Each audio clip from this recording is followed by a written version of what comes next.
What is up, everybody? Welcome to the Monday Funcast on Pulse of the Heartland. How y'all doing?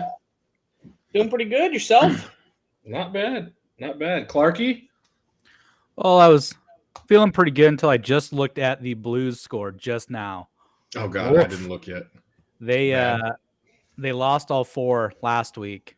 Yeah. And it's currently 5-1 Kings. So, yeah, I'm done looking at that. That's tough. And this is why we don't cover hockey, guys, because we only see the scores and get pissed. They started out good. They were 3-0, and then I started watching games, and they go 0 for 4 in a week. So, right. Yeah, that sucks, but oh well. Like I said, this is the Monday Funcast. We'll get a little bit of everything on this one. It's happy Halloween, everybody. We're here hanging out. We're not here to get dreary about our teams. We're here to have fun, damn it. Exactly. It's spooky season. Jump on that shit. We got Trent's going to show up here in a little bit. He's putting his little one to sleep after some trick-or-treating, and Ryan's out for the evening doing the same thing. So, as always, you can find us on here and find us at Heartland Pulse on Twitter and Instagram, Facebook and YouTube. Just search Pulse of the Heartland. Thank you for watching us live right now, and you can always find us on all those platforms, all the major ones. The next morning, we will get that edited and pushed out for you. So, anyway, what are y'all sipping on? I'm getting a little Crown Royal salted caramel. Ooh. So, me and Trent enjoy this one. I don't know if either of you haven't tried it. I would definitely recommend getting a bottle. So I went to Hy-Vee tonight and got some vodka and some other stuff. That's what I'm drinking tonight. But I saw these boxes of Red Crown down here. I was like, wait, did they have like a cherry one or something? No, it's just I'm in Kansas City, so it's just Chiefs labeling. Yeah. So I'm curious. Just Chiefs labeling. Mm-hmm. Come on. Just Chiefs. Doesn't matter. You're better than that. Come on. I want to ask, is there a reason why you don't drink Evan Williams, Bryant? I think I did, and actually, isn't Evan Williams like the downgrade of Jack Daniels, like similar type bottle and stuff? I think so. I mean, it comes from Iowa, so it probably is. There's really no reason for. Whoa! What's all that? Right. This is now turned into around the answer the actual question. Yeah. We're not going to take any Iowa insults. Is that it? I got put in the penalty box there. This is ridiculous. That's right. New host tonight. Joey's on. And, I guess Trent just decides to join by himself. Doesn't even need a host. So. Step aside, Joey. Yeah. No, I don't think there's any reason I don't do Evan Williams, but I did the little brother of Evan Williams, which is the third, basically third tier Jack Daniels, Ezra Brooks. And me and a couple roommates, we bought a handle of that one night, and I haven't drank it since because it was just one of those you overindulge on one good thing once, and it was rough. You just look at the bottle and your stomach starts turning. Oh, it was one of those when you're a poor college kid, and we brought all of our can money in together to buy this one handle of probably like $25 whiskey, and surprise, we all felt like shit the next day. Clark, what are you sipping on, man? Oh, I got the Great Value Tropical Punch here, Joey. It's delicious. Nice. Hey. Mixed with anything or just the punch? No, not right now. All right. I mean, I loaded up on candy, so. You got all the sugars. Yeah. Just let it ferment a little bit. That's all I'm doing. Yeah. So ferment in your stomach. Mm-hmm. Trent, how about you? You just went trick-or-treating? Yeah, we've been out trick-or-treating, so I'm just got a Michelob Golden Light here. Nothing fancy. Steady Eddie there. Yeah. Mm-hmm. Oh, yeah. Nice. And as I mentioned earlier, I just got some vodka with some Mountain Dew Zero. So, yep. So, yeah, anyone other than trick-or-treating and Halloween stuff tonight, did we do anything fun over the weekend? We usually cover smokers and stuff. Anyone do anything on their smoker? Do anything fun, festive this weekend? I head back to Iowa. Hadn't been back since Amelia's birthday, so we went back, took her Halloween costume so she could show it off to Grandpa and grandma and all our aunts and uncles and all that good stuff. So Hell yeah. didn't do anything on the smoker, so we just got all that done. Right. Yeah. That sounds fun. How was good old G-Town and Dirty Dodge? Oh, it was, the same as it always is. That's A lot great. of big developments back home, right? Yeah. I think the biggest thing the last 2 years that's happened was they changed the four-way light. They moved it from near the skating rink to near the Casey's now. I think that's the biggest thing, or that's where the four-way stop in town is now. Yeah, that's the four-way stop, which is still weird to me. Mm-hmm. It always will be. A lot of hustle and bustle in that small town. Yeah, That's right. Yes. Yeah, and then you go into Fort Dodge and they're tearing down the mall and shit like that. But yeah, so that was weird. I hadn't been out to that part of Fort Dodge in a couple of years. And yeah, like the Sears part is gone, and then there's like still some of the middle left, and then the very north side is gone. And like Katrina wanted to go to Hobby Lobby, so we pulled in the Hobby Lobby to drop her off. There's a building in the parking lot of Hobby Lobby. I was like, "What is this?" It's the Buckle. Yep. That's how long it's been since I've been to that part of town. Yeah. Yeah, it's super weird. Last time I was there, they had just gotten rid of the Sears store, and it was just like a skeleton. And I don't know if they were adding on to do something or what the fuck they were doing, but it all collapsed and like they lost a bunch of machinery and equipment and shit. So yeah, that's probably been about a year ago. Yeah, about that time. Yeah. So yeah, that's I didn't do anything this weekend. We just kind of hung out. I didn't get back in town till fucking noon on Saturday because of flight delays and shit. So didn't have much time. Just hung out with Rochelle and her daughter, and then did laundry and stuff yesterday. So not a big weekend for me. No, just a weekend full of college football and Modern Warfare 2, which we'll both get into. So. So I spent a lot of time on the road on Saturday. We went up to Lawrence to watch a nephew run state cross country. And so in that 5-hour road trip, I started listening to the New Heights podcast by the Kelsey brothers. Oh, yeah. It's got it all, man. I laughed. I cried. It was beautiful. Some people would say that about Pulse of the Heartland. That's true. We're probably the number 2 sports podcast in the nation, right behind New Heights. Let's not double check the facts, though. Don't look that up. Definitely don't. We're number 1 in the world for sure. You follow us and don't worry about it. 4 people watching us live right now. I mean, come on. That's right. Yeah. Cool. Well, if anyone doesn't have anything else for the weekend, I do want to bring it up because it's Halloween. Did anyone do anything fun over the weekend Halloween-wise? I watched a ton of scary movies. None were good, but we did watch Us. That was pretty damn good. But everything else was, normal slasher flick type thing. And my favorite series of all time is the Halloween series. I don't know if anyone else likes that or not, but anyone else do any Halloween stuff? Pumpkin carving, anything like that? So I just took the kid trick-or-treating tonight. Last night we did have on just in the background while we were getting dinner going and Nightmare Before Christmas. Oh, nice. Yeah. That's Katrina loves that movie. So I've seen it once. So we just had it on the Jack background. Skellington, and this is Halloween, right? Correct. Yeah, Yes. Yeah, okay. Yes. I came home from work today and the wife had a movie on. I laid down on the floor and started playing with my daughter. And I'm like, what you got on? She's like, what do you think it is? And I just kind of glanced over my shoulder. I'm like, Hocus Pocus. Jeez. Was it the new one? No, she already watched that one. She was watching the OG. Okay. I've never seen it. Brian, is that a mustache you're sporting over there? Yeah, I forgot. I wouldn't say I was eating supper right before this. I mean, I could just put on my Andy Reid outfit real quick. I mean, it takes me about probably 45 seconds at this point.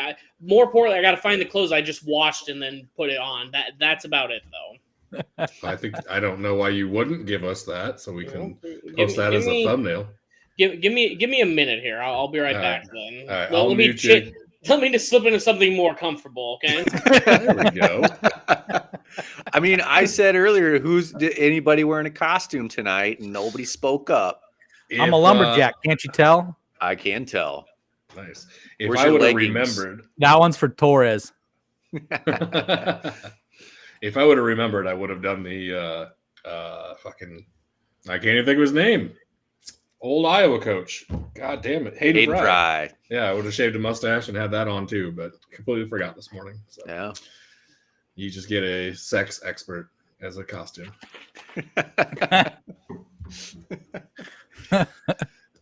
But so another thing I want to bring up, do you guys have any memories of like Halloween's past, like growing up or anything that was real cool or anything?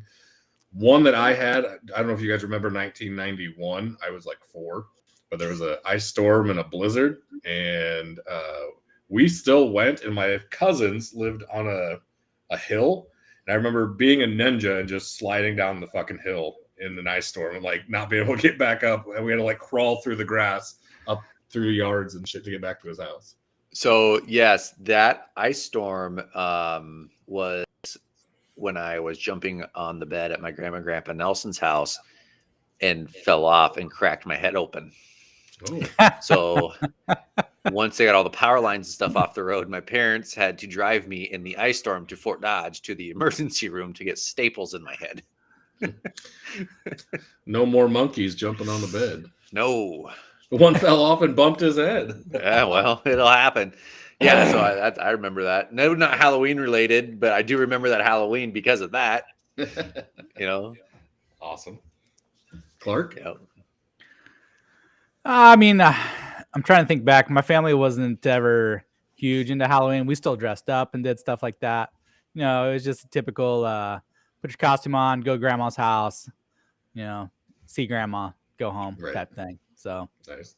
So a memorable costume. I remember I was a hobo one year. I don't know why I remember that. I was a hobo. You want to know? Was that in high school? Wow, that's what I dress up now. Look at me. So my most memorable costume was a Buffalo Bills like suit out football player. I remember that. Nice. Like, yeah, I don't know why it was the Bills, but it was. So I was repping it, man. Hell yeah. Nice. My family was pretty religious growing up. I know, weird hearing me talk on here and shit, but we didn't celebrate Halloween. So most of my memorable costumes came from being an adult, and I'm trying to go through and see if I can find my Hayden Fry one from last year, since I let everyone else down. Let me try and find that, but give me a second. A few years ago, we have a neighborhood Halloween party. I don't know, it's probably 5-6 years ago, after we built our house in the hood down there in Kansas. I started growing my hair out for my Halloween costume in like June, and didn't cut my hair because I was Chucky Finster from Rugrats. So I had my hair all crazy. I bought purple glasses. I still have the t-shirt. I should just put it on. The t-shirt with looks like Saturn on it that Chucky wears, and like green cargo shorts and yellow shoes or whatever, red shoes, whatever he wears. So yeah, nice. That was one of mine. Yeah. I did the wacky waving inflatable arm flailing tube guy one year. That was good. Hell yes. Yeah. That's awesome. No, I went all out for the Halloween parties in the hood. In the hood. Yeah. I like it. One year I was Batman and Turbo was Robin, and I made some Batman symbols and put on Katrina's car. Fuck yes. So you do pranks too. You don't just dress up. So what else? I can't remember what else I did when I was down there. But yeah, Chucky and the inflatable arm flailing tube guy. That was the best. I mean, Cousin Eddie was a Christmas thing, so yeah, Cousin Eddie was a Christmas. Yep, and the leg lamp, that was also Christmas. Yeah. Mm-hmm. Trent doesn't just dress up for Halloween. That's right. You give me any excuse to dress up, I'll do it. Mm-hmm. Looks like we got Andy Reid back with us here. Oh, better let him in. I'll get him back in here. All right. Been waiting for fucking ever here. Jesus Christ. You don't keep Big Red on a loop. Come on. Oh my lord. Looks good on you. Yeah, the shitty thing is what really brings it together is the hat, and for some reason I wore it last Friday, and I can't fucking find it. I don't know what the hell I did with it. I have like a 700 square foot apartment. It cannot be many places right now. Did you search every square foot before you got back on here? No, first off, can you make me not the big cam anymore? I don't like this at all. No, But- this is our setup for the rest of the evening. There we go. No, I don't know. I wore it on Friday. I know I took my hat off. I on Friday when I came home for lunch, and I just can't find it now. So it's just gonna be Andy Reid with stylish hair, I guess. I don't know. Yeah, we're all super prepared for this podcast. Oh shit! Here where my pictures are. Yeah, very clearly. We didn't just throw the agenda together about 30 minutes before this. That is for sure. No. I'll work on these and show everyone, but yeah, we'll keep moving on to everything else. So, anywho, yeah, NFL. Well, let's go with college football first. Iowa smokes Northwestern. Iowa State lost against Oklahoma. Okie State just didn't even show up. And Tennessee, Kentucky was great in the first half, and big game against Georgia this weekend. Let's go with the Iowa State boys and see where you want to start at. Oh, yeah, let's start with a lot of positivity, huh? I got the positive. We didn't lose by one score this time. True. Yeah. Here's the negative. All the shit that's been an issue is still an issue. They didn't improve one thing in the bye week. Had a bye week, took 2 steps back, I felt like, on offense. Yeah. Oh, no. That's not good. I mean, no offense. It's one of those where you're just watching it, and you're just. I mean, you can. I got someone in the chat that, oddly enough, it's a Hawkeye fan chirping about a Cyclone loss since they finally got a little swagger after. I wish we had some bottom feeders in the Big 12, I guess. I wish we had some Northwesterns and some Indianas and some fucking Rutgers so we could get our confidence up. But and we some can't Iowas. this That'd be fucking nice. conference in America right now. But on the fake field goal, I called that shit from a mile away. Oklahoma fucking kicking a field goal from a 19-yard field goal. They weren't running that. They weren't kicking that fucking field goal. They're going to take a shot because our offense can't do dick. And at worst, they lose a couple yards and it's a 95-yard drive. That won't happen. At best, that's what happens.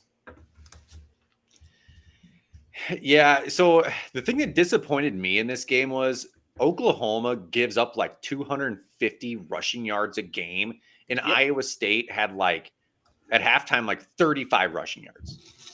Wow. Didn't even try. Now they couldn't, but once they had a couple runs that didn't go for any yards, they're like, nope, we're done. Yeah. Let Hunter Deckers throw it 67 times.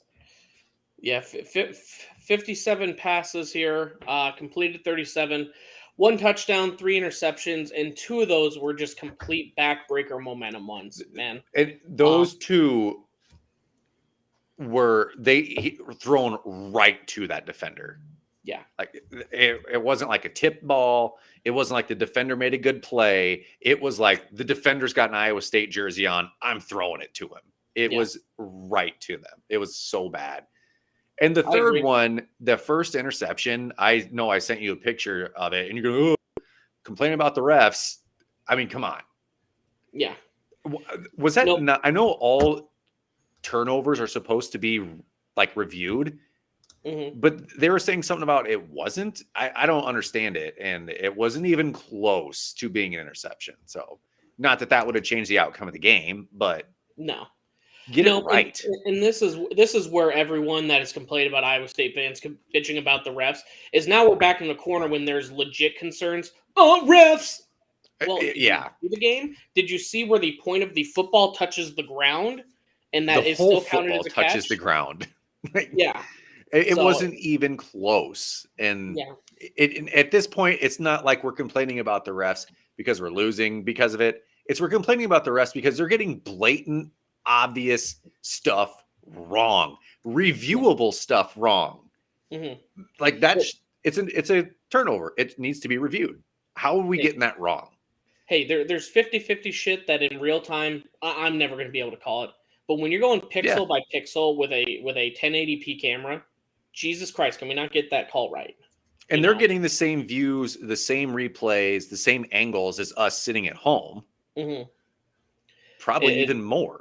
It's funny to seeing again everyone that's not an Iowa State fan. I can't believe Matt Campbell's he has an anger problem. I fucking have an anger problem watching these calls. I'm 100% okay with him calling these timeouts and bitching at the refs and screaming at them because holy shit, it's not even 50-50 calls, it's 80-20 calls is what it is. It's just he's frustrated. They're all frustrated. You know, obviously no one at this point in the year thought when you've played Kansas State, Baylor, Oklahoma, Texas, no one thought we're 0-5. At worst, you're thinking maybe 1-4, 2-3. We even think we might even upset a Baylor, but it's been a frustrating year. What we're trying to do is establish a run, and we do not have a running back right now. And this is kind of, when we've talked about, where Iowa's flaws have been coming out because they've had a strong offensive line to cover up for that. I don't think Iowa State has had the strongest line for years, but when you have two highly talented running backs that can make moves and that can gain yards with an inept offensive line at times, it covers up a lot of problems. Same thing with winning. Like I said, I was saying at work today, you think if we're 5-3, we're having as many complaints about throwing to X as much as we do or anything else? Nope. No. But we're not winning. So that's where all this frustration is coming from. And coming off a bye week, looking like we made no adjustments on offense, the defense deserves better. That's my final point. Defense deserves better. Yes. Our defense still, I felt, played good against Oklahoma. I really do. And it's just, I think I sent it to you guys in the text. I'm like, going down to the 10, get conservative, and kick a field goal. Yep. You're going to lose. Yep. That was one positive is that we had a drive running and it was like 4th and 12 or something, and we just went for it and we ended up getting that touchdown there. We need to get more aggressive like that. At this point, we're at the fuck it part of the season. We need to make some shit happen. So we need to start going for it, get a little more aggressive, because if we don't, we're just going to every single time the defense plays stout. They start getting tired because we have 3 and outs and we're not doing anything on offense. And then I mean, eventually it's going to break, Yep. I love your point of the defense deserves better. I feel that deep in my heart, bud. I got you. Yeah. I mean, I saw a tweet. I can't remember what game it was after, maybe the Kansas State game, that said Tom Manning needs to go into the defensive locker room and apologize. I agree. Yeah. I'm sorry. I'm just picturing the Randy Marsh, Al Sharpton apologize scene on South Park. Apologize. Kiss it. Nope. I agree, man. So I don't know. And it's, again, I think any smart fan is not calling for his firing right now, because there's no one behind him. Like the best example I could think of, when the Chiefs were having problems with Bieniemy last year, we're all thinking we got Mike Kafka, who we knew is like kind of the guy in waiting. We were okay to get rid of him last year because we had someone in line. We don't have anyone behind Tom Manning, so no, it's better to just stick through the year. And this is where Matt Campbell is not on the hot seat for getting fired, but it's going to warm up a little bit if his decision this offseason is to continue to keep Tom Manning and to continue not to have a special teams coach. You have every coach that is looking for a way to expose how bad that your special teams are. He had a terrible quote last week in his conference, in his interview. And he was talking about, we don't need a special teams coach per se, a singular. We think that every coach should be involved. Well, when you hire John Heacock to run the defense and Tom Manning to run the offense and this guy to run this and this guy to run this, their main concern is not the secondary job. Tom Manning shouldn't fucking be thinking one thing about special teams. He should figure out something to do with this offense. John Heacock, he should just focus on keeping the defense doing what they're doing. That is why you hire a special teams coach to focus on this one thing, because this might be legitimately the worst year of special teams I've seen on any team. This is worse than the muff punt in Iowa. We've had multiple blocked kicks. We've had a fake PAT scored against us. How many bad breaks can you go where you're thinking that, oh, it's just bad luck? No, that's coaching, because they don't see the kicker that's staring at the left side of the line the whole time and lining up way far off to the left rather than in a straight line to kick a field goal. That's the type of shit a special teams coach catches. Mm-hmm. Yeah, they have this special team advisor or whatever they're calling this guy. There needs to be a coach that can coach them up on the sideline. But that's the thing, is he's an advisor. He can't coach them during the year. He can he can give them advice and probably do like the analytics and shit. But he is not a coach on staff that can come in weekly and can coach up your punter, your kicker, whatever it may be. You know. Yep. Well, and that's what I don't understand. If you don't have a special teams coach, do they just not have a kicking coach whatsoever? Because why not? If you're going to make it by committee, make it your wide receivers coach so they can help with the returns, and a kicking coach so they can help with the kickers. And then you can decide it from there. But like, not even having a single one of them doesn't make any sense to me. So I don't know, man. I'll do a little research while we go on to the next game, because no offense, if I keep going, it's just going to keep getting more negative. So and that's fine. And we can stop talking about it. We can wait till Thursday and break it down. We've got 3 more days to get negative before Thursday night college football pod. All right. yeah. Why don't you guys Tune just in. hold off then? Thursday night, 8:30. We're getting negative. There you go. We're getting what? Oh, negative. I thought you said naked. My bad. Well, we're waist up here, okay? I can show my nips. It's fine. It's free here. Clark, keeping the Big 12. Did you watch any Kansas games this weekend? Is that how you do that? Is that what is that? Kansas Kitty on cat? bye. Is this So- Kitty Cat Power Cat? I'm not sure. Sure. How do they I do have no this? idea. I don't know. I didn't even know what the Yeehaw or whatever the fuck you were doing a couple weeks ago was. Every man a Wildcat, Joey. Yeehaw. Come on.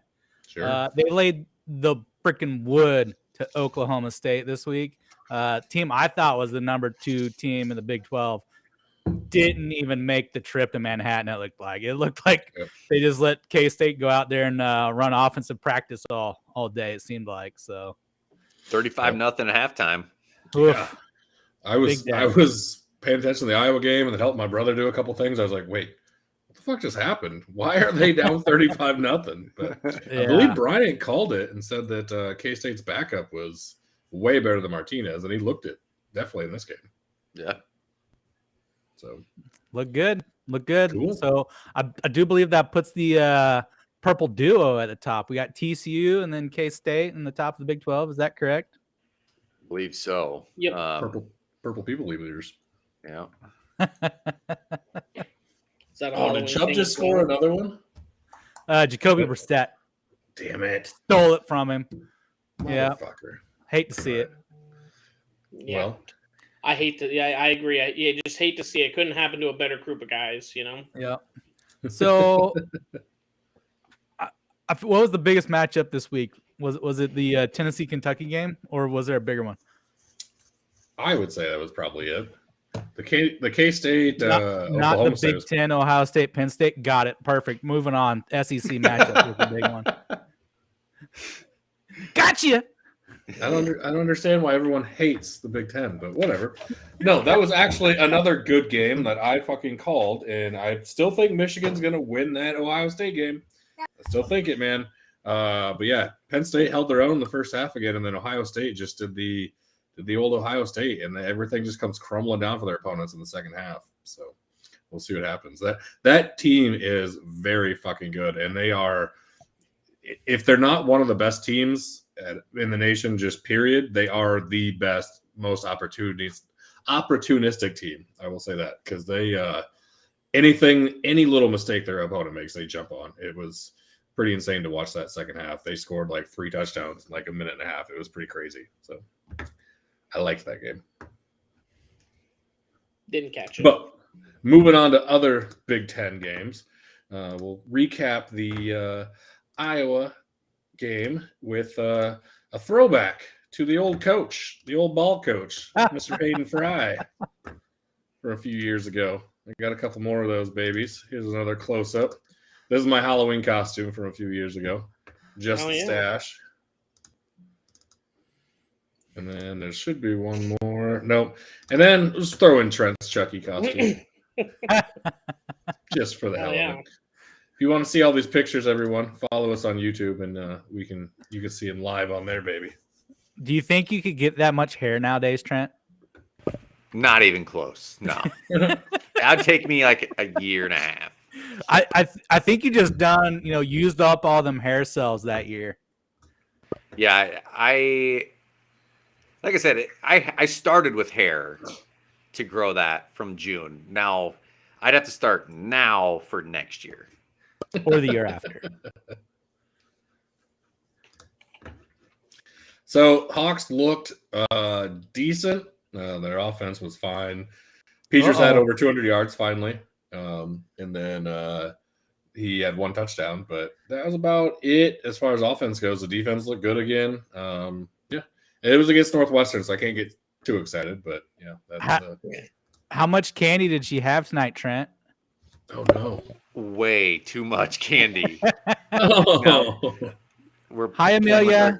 Our castle now. Hi, Amelia. So, can you come say hi? No. Oh, fine. Yeah. What I saw she was dressed up as a pumpkin. Just so happened we had pumpkins for this Halloween. Yeah. Yep. Brittany sent me Kaylee's picture. So. Yeah. I told her to tell you that your gourd was a little bigger than mine. Yeah. Nice. Well, yeah, that's all I'm going to go into now for the Iowa game. They looked good. They beat up on lowly Northwestern. We'll break it down more on Thursday. Speaking of, follow us or watch us on Thursday night. We'll be live at you at 8:30 Central Time, covering all the college football stuff from the last weekend and then following up on the next weekend. Moving on to the NFL, we've got a few highlights. Chiefs beat up the bye team. They were on bye this week. Vikings win. We'll get into Trent's thoughts here in a little bit. My Dirty Birds are somehow in first place of the NFC South. Jesus Christ, have another one.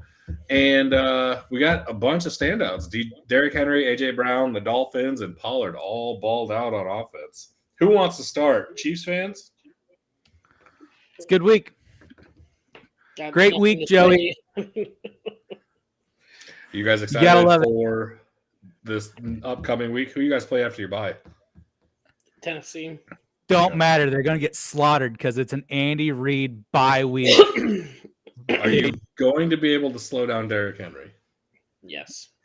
Mm. Yes. He just ran out of gas last week when he put up two honey. Okay. Used them all up. Those miles are gone. So that is his fourth straight game against the Texans for over 200 yards. Yeah, that's insane. That's rough. Yeah. But no, Chiefs made a little bit of moves in the bye week. They went and got Kadarius Toney from the Giants. Yeah. When he was drafted, everybody was comparing him to Tyreek Hill. So watch out. They got the next one in the grasp here. And he'd been dealing with a hamstring injury there in New York, and Andy says he's good to go. So comes KC, sees Patrick Mahomes, boom, healed. Jesus got him. So the thing that concerns me with him is, if you compare his NFL stats for this year compared to our stats this year, he only has 2 more catches and just as many yards. So that's my concern right now. But if Andy Reid trusts that he's going to be able to do some of that offense, I'll trust Andy Reid. So yeah. So moving forward, I think Frank Clark's going to be out for 2 or 3 weeks. His suspension now is taking effect from the 2021 incident where he was misdemeanor with a firearm. I think it was he got charged with firearm possession or something. Yeah. Yeah. But it's kind of ridiculous to me that I read this news way back then, and it's like, oh man, Frank, you messing up, dude. Like, And then, here we go. He's getting right. Like, dude's in the right mental state. He's playing well. And boom, suspension, middle of the season. I mean, come on. Why can't we take care of this when it happens? Like, why do we have to wait a year and a half for that to take place? I don't know if it's due process, but I just don't know. Yeah, I don't know where that one popped up out of nowhere where all of a sudden he is doing it, but whatever. I would say we got a Tennessee this week, which I think with a rookie quarterback, we'll be able to focus a little bit more on just the run. I don't know how Malik looked this last weekend, to be honest, but I would say just I'm not too concerned right now. Hell, maybe he starts balling out, and maybe that's the reset that Tennessee needed with Derrick Henry, being able to have a running back to take the pressure off a young quarterback, and he's mobile. He's mobile enough to make some moves here. But I mean, we've got Tennessee this week, Jaguars next week, both at home, and then at the Chargers. So the Chargers one will be tough without Frank, but I think we'll be able to get by. By Frank, you mean Frank Clark, right? Correct.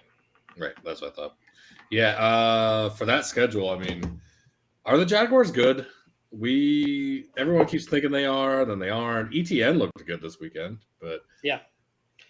That's like their one positive, but otherwise the Jaguars, it's like I said, it's what we all kind of base it off of the first game we see because everyone watches every week one game and they kind of get a baseline on what they think. But I mean, are the funny thing is we're asking, are the Jaguars good? And they are 2-6, and their wins are versus the Colts that had Matt Ryan and a Herbert-less Chargers.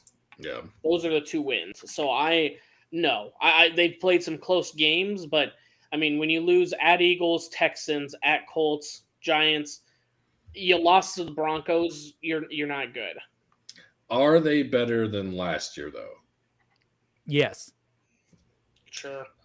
I think so too. And the reason I asked this is because I heard on a podcast earlier, someone's like, well, last year they had Urban Meyer and that's still holding out. I mean, we're halfway through the fucking season. We can't say that Urban Meyer has anything to do with this season.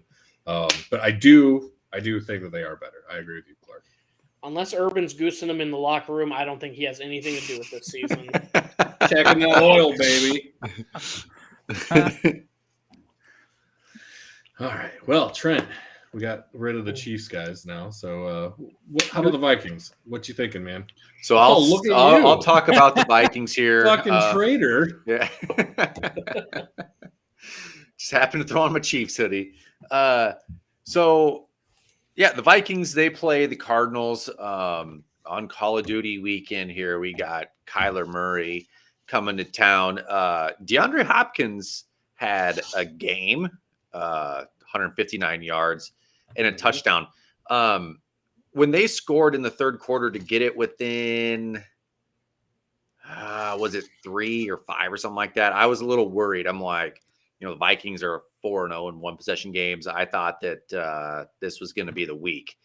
And I really didn't want it to be against the Cardinals. But they did pull it out. They had a couple of interceptions late in the game.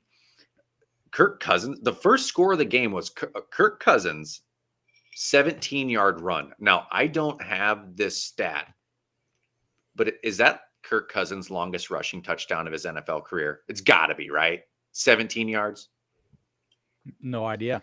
It's got to be. I didn't think he'd be fast enough to outrun anyone for 17 yards, to be honest. When you got that Kirk Cousins bling-wearing swag, he can outrun anybody. Okay. Yeah. But the Vikings put it together. This is their first game this year over 34 points, actually over 30 points. They scored 34. Dalvin Cook had a good game, 20 carries, 111 yards and a touchdown. So, the running game got going. Kirk Cousins only had 232 yards and 2 touchdowns, but that's all we needed. So, coming up, we do have the Commanders, and then we run into a buzzsaw. That's the Buffalo Bills. So we could, be 7-1 going into that game. Hopefully we don't slip up against the Commanders this week, but it was good to see him win that game.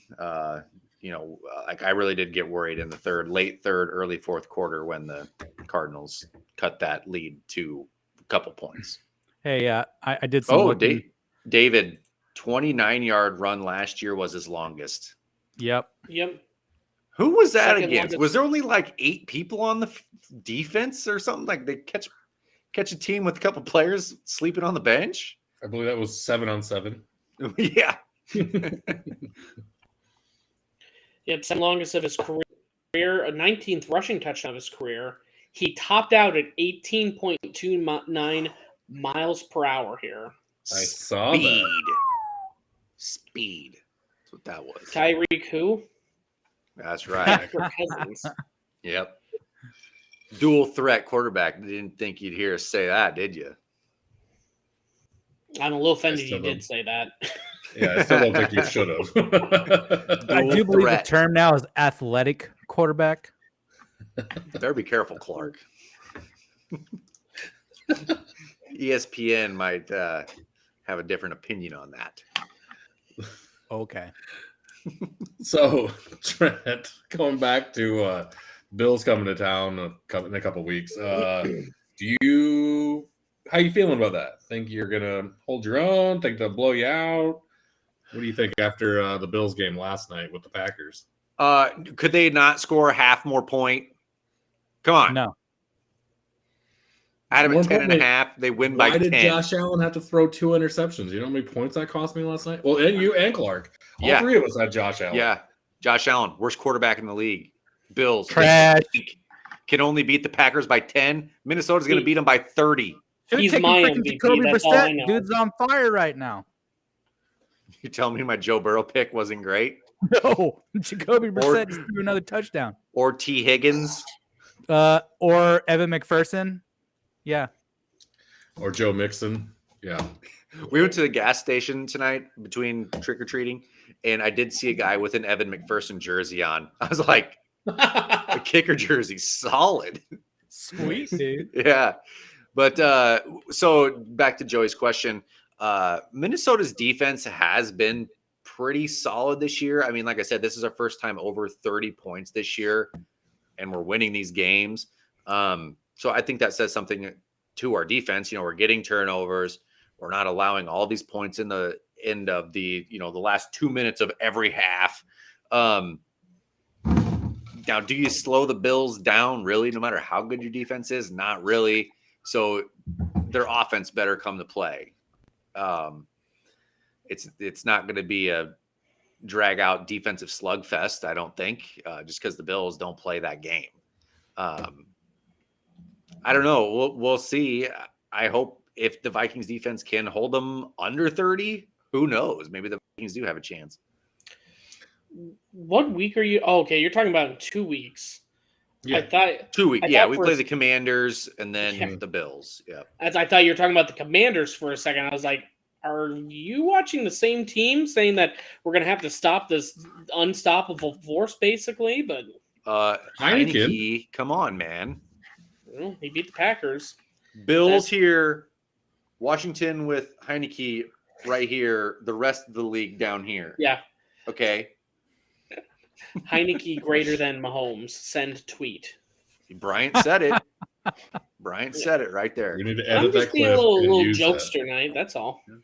Little jokester. Happy Halloween, everybody. Mhm. Yeah. Happy Halloweener. To finish up and cover all of the Heartland teams, Dirty Birds won.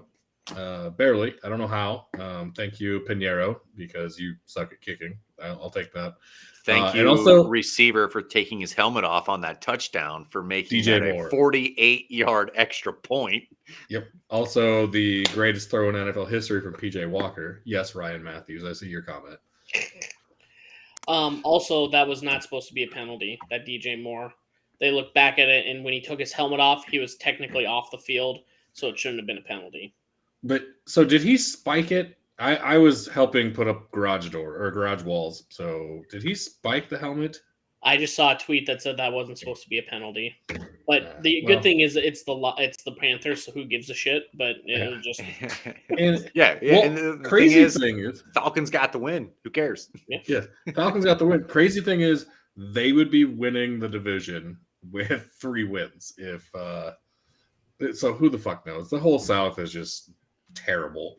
But Falcons won, leading the division, playoff bound right now. So we'll take it. Mariota looked good, and there was a couple times where he was running the ball. I was like, "What the fuck is that guy? Where'd that speed come from?" Like, he had that still. Oregon Mariota's back. Right. Wasn't this your fear that he was going to play just good enough to keep your job, so they don't look at getting a quarterback in the next? It was my best prediction I've ever had in my life. I told you he was going to fucking do this. They're going to win 8 games probably, and then. Whatever. At this point, they better make the playoffs, because if you don't make the playoffs and you got out of position for not C.J. Stroud, Ohio State quarterbacks don't do dick. Right. Who else is good? I'm trying to think of the best college quarterback right now. Who? Bryce Young. Yeah. So would you rather have them been terrible and get? Yes. Okay. Okay. No, right. I won't even finish my question. Well, yes, I would have rather had them get a franchise quarterback. But if Mariota's going to keep playing like he is, and they get in like the 8-9 spot, give me either an impactful D end, an impactful linebacker, or give me a fucking running back that is just badass. And then we can put Patterson out, put him back in the slot, let him run. We can move him around more than we do now. There isn't a badass running back on the team at the moment. Yeah, because right now you have Mariota, who knows, he's been in the league a few years. I'm going to say this with air quotes, he's solid. I mean, you know what you got with him. Mm-hmm. Now, if you suck and you go get this quarterback, early first round, you don't know what you're getting. Yeah. Like, it might not pan out. And unlike the rest of you, I like Ohio State quarterbacks. So I would be okay with C.J. Stroud. So would you rather have Justin Fields right now or Marcus Mariota? I think Justin Fields is a great quarterback that is just in a terrible fucking offense. That line is you're probably not wrong. Yeah. You put Justin Fields with a good line. I think you can say the same thing with Tua last year. I mean, look how bad Tua was, and now their line's solidified, and he's good again. Well, they also added the number 1 receiver in the league too. There's that. Jalen Waddle, he was there last year. Oh, dang. Sorry, I didn't take a shot. It's crazy that Tyreek only has 2 touchdowns, but yeah, think of this though, Joey. Maybe Mariota plays good enough. You get kind of middle, 14th to 20th pick. Yeah, Jack Campbell might be there, buddy. I'll take that. And then Van Ness the next year, and then Torrey Taylor at the end of the draft. Give me all that shit. Give me all the Hawkeyes. Give me all the defensive Hawkeyes. I was just going to say, do you want any offensive players? I honestly think that Iowa's defense is probably better than the Falcons' defense right now. Once Regani or whatever the fuck his name is, that was Regani. That was tearing up Northwestern. Right, exactly. Maybe we'll get Charlie Jones 4th round. That'd be great. I think Iowa's defensive stats are all skewed because I just saw in that game you had 14 sacks going into the season, and then I saw 8 sacks in that game to boost it up to 22, make it look like, oh god, we're averaging 4 sacks a game when one of them is Northwestern. But they also had 3 sacks against Michigan. They had 2 against Ohio State. They're getting sacks against. But getting bad. But eight skews that thing so much when it's over half your season total.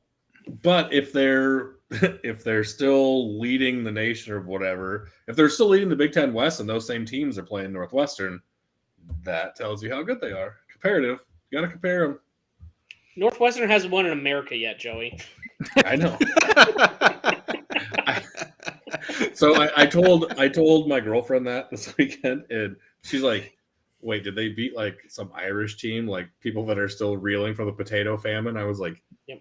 Basically, it's Nebraska. Yes. What are you talking about? She's like, yes. She's like, "Who'd they play?" I go, "Nebraska," and she goes, "Oh, so they're even worse than an Irish team." I was like, "Yes, this is why I love you. You're awesome." Iowa's tight end. Why can't I think of his name? Laporta. Sam Laporta. He Didn't he break the reception record in a career for the Hawkeyes this week? I think he Probably. did. And that blew my mind. Like, with how many great tight ends have come through there, like he owns the reception record for career.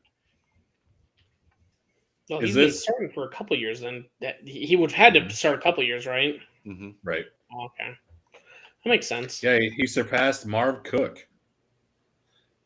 He has Marv Cook 131 second. Yeah, Marv Cook Okay, has so that surprised me. 126. How is it not Dallas Clark, Tony Moiaki, TJ Hawkinson, Kittle, anybody else? He also has the most most missed Most broken tackles bones. forced. That's Tony Moiaki. No. Most missed tackles forced by a tight end in a single season of 10, whatever the fuck that means.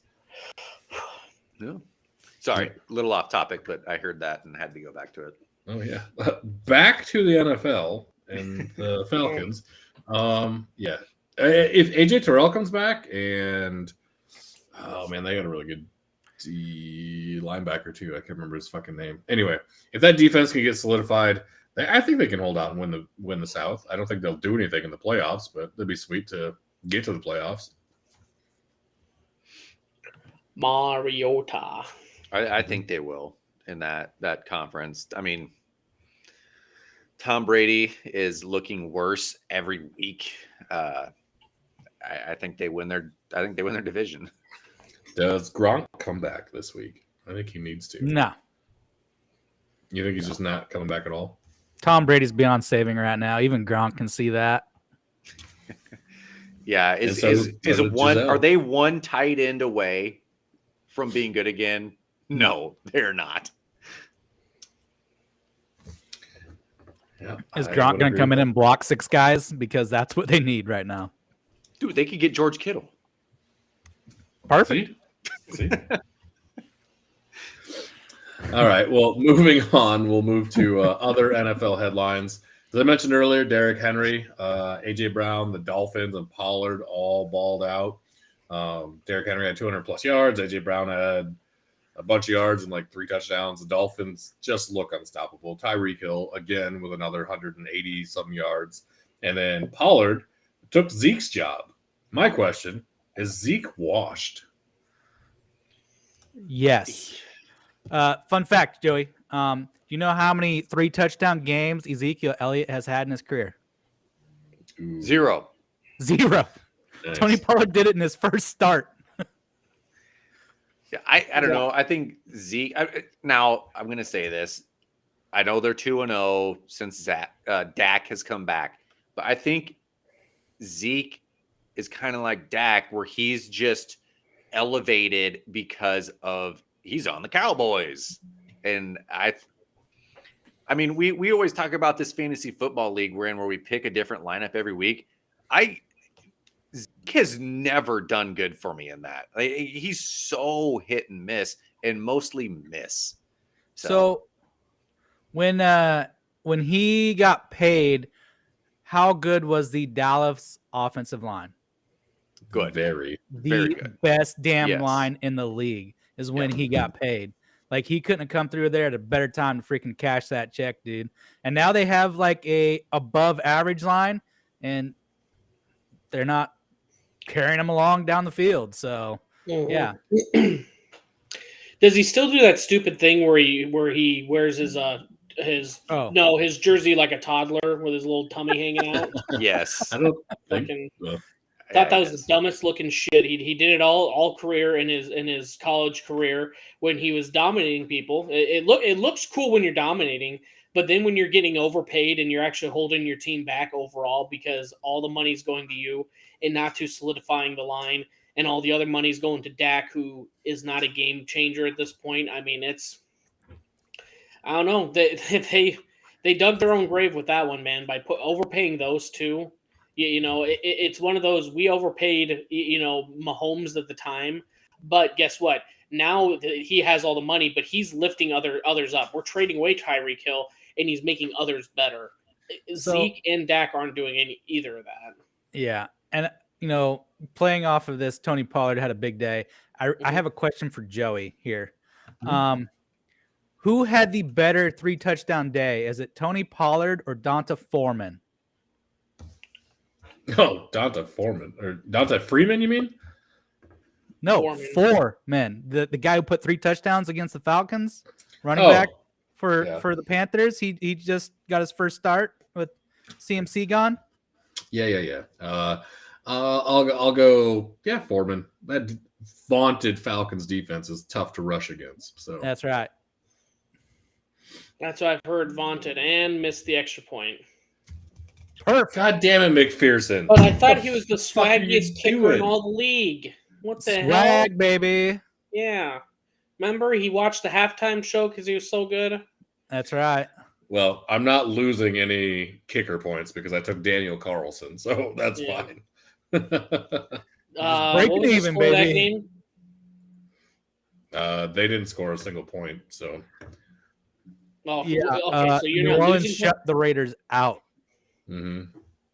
Yeah, that's what I was going to say. God, so your 2 kicker picks are a team that went scoreless and a kicker that's 0 for 2 now. Yep. Yeah. Oh boy. Yeah. Tough weekend. I really thought Cincy was going to dominate this game, so I didn't even think twice about taking Cade York. There was like a fleeting moment where dude's been good. He's had some big kicks. I got to take Evan McPherson. This guy, everybody loves him. I got to take Evan McPherson. Yeah. I was just thinking quantity. I didn't think the Browns would be up by 24 points or whatever, but same. Whatever, man. So the other last thing I want to touch on the NFL, Tyreek is on pace to break Calvin Johnson's record with only 2 touchdowns. 1, do you think if he breaks it, is it legit? And 2, as Chiefs fans, are you pissed about it? Don't care? Like, are you happy he's moved on and he's still good? You can see how good he is. Like, what are your feelings? He's good for the Dolphins. He made it pretty clear he didn't give a fuck about Chiefs fans, and he made it pretty easy to let go of that early on. So good for him. I think it is legit. No matter what record that Calvin Johnson is holding, that's a legit receiver record. So good on him. He's only been in the end zone twice this year. So I don't know, man. I would say it doesn't affect me one bit. Hopefully they break it. The Dolphins need some good news every once in a while. So the biggest thing over them isn't the big racial lawsuit and the tanking to win. Let's get a little positivity going into them. I kind of like that Mike McDaniels. Did you see that clip of him telling them to figure the fuck out when they were offsides 4 times? Good for him. Yeah, they had a lot of penalties that game. He had 4. They had 4 offsides in that game, and I don't know who he was staring at, and it was probably looked worse than it was, but I thought it looked fine. It was funny. It just turns around. He's kind of a little squirrely guy out there compared to everyone else that probably used to play. But he turned around and you just see him mouth, "Bro, figure it the fuck out." It's offsides. How can you? Here's the ball. Do not pass the ball. That's all you have to do. So yep. So my opinion on breaking Megatron's record is if he breaks it by game 16, it's legit. Otherwise, it's just because of the added game. That's my opinion. If his average will have it above that week 16, that game 16 point, okay, you got the record. But I think he's on pace to break it by 200 right now, which would be an extra game plus. So I mean, if he breaks it, if he just barely breaks it in 17 games, I agree with you guys. It's not legit. But if he breaks it by like 300 fucking yards and has it before week 17 starts, I think that's a legit record then. I think the only other asterisk that I'd put on it is that Calvin Johnson did it for the Lions. That's it. He had to suffer through playing for the Lions, whereas Tyreek got to go to the Dolphins. They're in the sun all the time. They're not. They at least have some somewhat competent ownership. Calvin Johnson he also has a 1B receiver on his team that's also taking up yardage from him. So to me, I think Tyreek's is almost more legit because he has to split it with Jalen Waddle, and Waddle could get 1,500 yards. He could. Waddle's getting Tyreek open. But I mean, Calvin Johnson. Yes, you're right, but he also didn't have to split the yards or the passes going to him. Like, I don't know. Because you're going to go with, which is harder, having Waddle that's going to steal your catches and yards from you, or that you're being double and double-teamed. triple teamed every time. You say that, but Tyreek's still wide receiver 1. I don't care what team you're on. There were other wide receivers on Megatron's team making catches. So but there's no always one other near guys as on good the as field. Waddle. Name one of his teammates that's a wide receiver. Was Marvin Jones Jr. there at that Ah, point? damn it. Yeah, I had him for like every fantasy year there was. So suck Golden these nuts. Tate. we got Golden Tate. Was Evan Ingram Golden Tate there? was mine. Yep. I don't. Both great receivers. Like, what are we talking about? Megatron No. didn't have any teammates. Well, Come on. so- easy with the great talk there with Golden And even Tate. being a great receiver is not I was the number one receiver on the team last year and had over 1,000 yards. That's different than being a great receiver. Okay. But no, I agree with you guys. If he doesn't break it before week 17 starts, then it's not legit. It's Calvin Johnson's record. Yeah. I was always fucking hoping Julio would go over 2,000, but man, never did. You're talking about the Lions. You're talking about Johnson. You're talking about Tyreek. You're talking about the Dolphins. Now, Dolphins and Lions played yesterday. Like the Dolphins, is this a new thing? Like the Dolphins going to Dolphin? Sorry, the Lions going to Lion? Yeah. They were up. Like I was like, oh, they got this in the bag. Nope. Yeah. That fourth quarter was awful. Like, how are the Lions so bad? They Like, just fired their defensive backs coach today. Yeah. I mean, I thought Dan Campbell would turn that team around. But man, they started the year strong. Like they won and they lost like just by a couple points. And then ever since like week 5, they've just been getting pounded every week. Yeah. They still got that worst defense, but their high-scoring offense hasn't quite been there as much as it needs to. They had a couple injuries, but yeah, you can definitely tell when it's not. They had that 48-45 loss, but it's like, well, the team scores 48, it's going to happen. But I think that was the most points in a loss ever.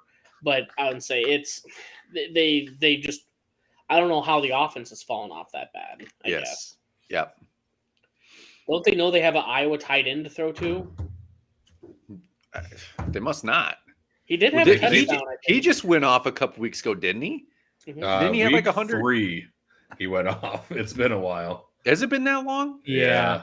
I thought he had like 150 yards like 2 weeks ago.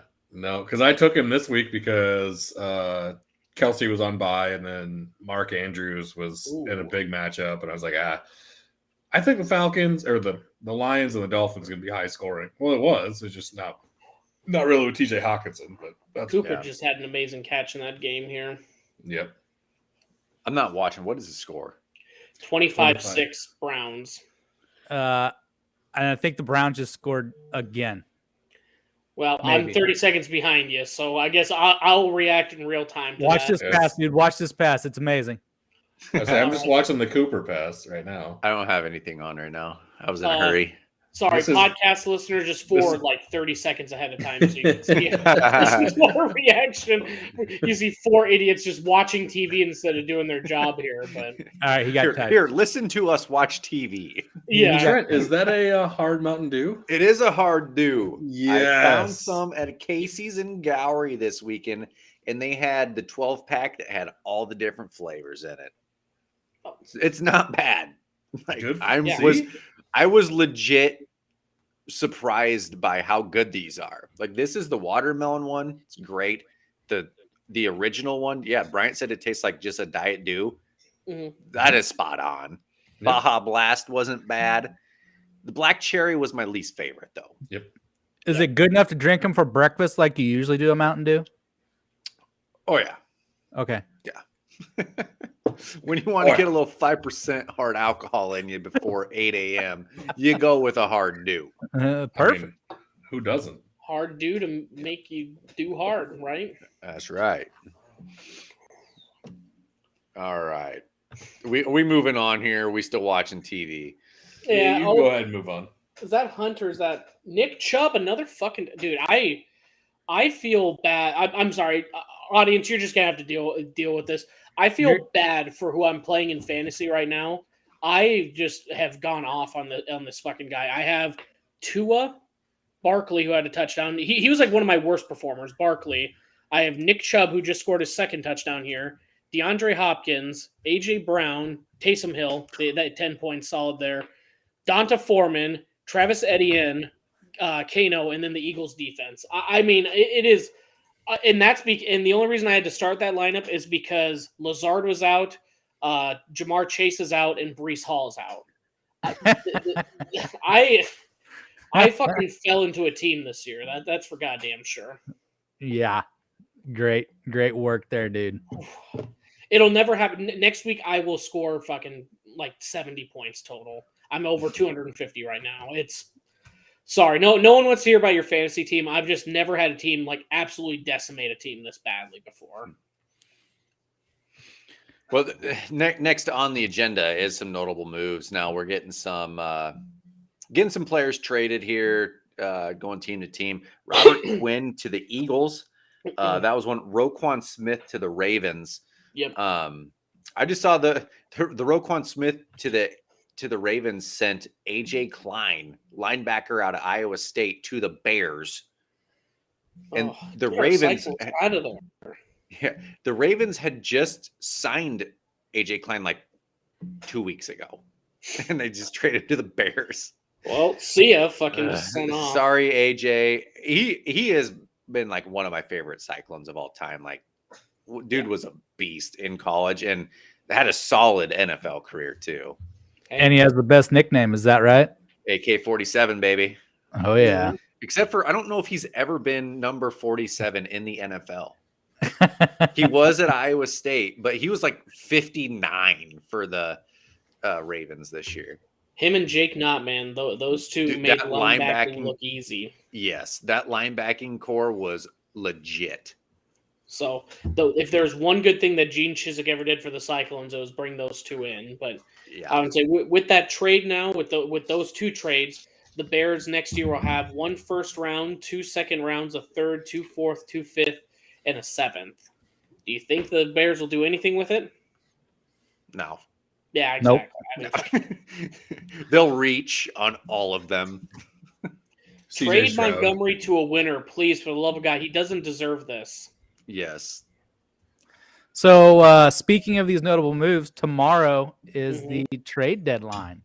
Yep. So anybody think there's going to be a flurry of moves here in the last few hours? Yeah, there'll be some moves tomorrow. So OBJ still hasn't been signed. Has there been any indication on where he's going? There was like that one day, like 2 weeks ago, where Twitter went crazy with him. Oh, OBJ to the Chiefs, OBJ to the Vikings, OBJ to, and it just kind of Packers. Yeah, went down from there. Like just nothing's been said since. So, but he's just a free agent. He can be picked up whenever, right? Like that trade deadline has nothing to do with him. So he's just waiting to see who's in the playoffs and who has the best chance. That's what he's waiting for. He's gonna get that ring 2 years in a row. Gonna get that ring. Yeah. If I had any bets, it'd probably be the Bills at this point. Is who he's gonna sign with. Like, easy. Yeah. And Ryan Matthews over here calling it Gallery. Come on, put some respect on that name. Gowrie. That's G-O-W. Yeah. Yeah. All right. Gowrie. I did hear online today that if the Broncos would have lost, it'd been basically a fire sale. And now that they won, because they're going to win that division now, that the defense is in place. Like, I still think they need to sell high on like Bradley Chubb and shit. Get them out of there. Restart that whole offense too. I mean, get rid of Russell Wilson. It's going to be a fire sale if they lose, but by golly, we beat the Jaguars. We're good now. Keep everybody. Right. Let's ride, baby. Let's ride. Yeah. Broncos Nation, let's cry. By the way, they got rid of the Danger Witch. Did we talk about that? I think it was mentioned, but yes, Subway, good call. Yep. Mm-hmm. Even Subway's having a fire sale on anything involved with Russell Wilson. Right. Do you think it wasn't selling good, or they're like, this guy blows? Yeah, he sucks right now. They even drug their feet on Jared. Anymore. Yeah, instead of Russ Wilson, they're going, can we get that pedophile back, Jared? We'd rather have him than this fucking cringy motherfucker. Doing high knees in the aisle of the plane in the way of the drink cart stewardess coming up and down the aisle. What a douche. Did you see Justin Tucker throw shade at Russell Wilson after their win the other night? That was Thursday? great. What do you say? Lamar's leading us in calisthenics right now. Yeah. Yeah, when you got kickers going after you, that's just come on, man. Like yeah, you're dating Sierra, you're kind of winning in life at that, but like, oh boy, your street cred is going down after that. Yep. So, is there another kicker in the league though that would get that? They would say that shit and everyone would be like, yeah, I agree with him.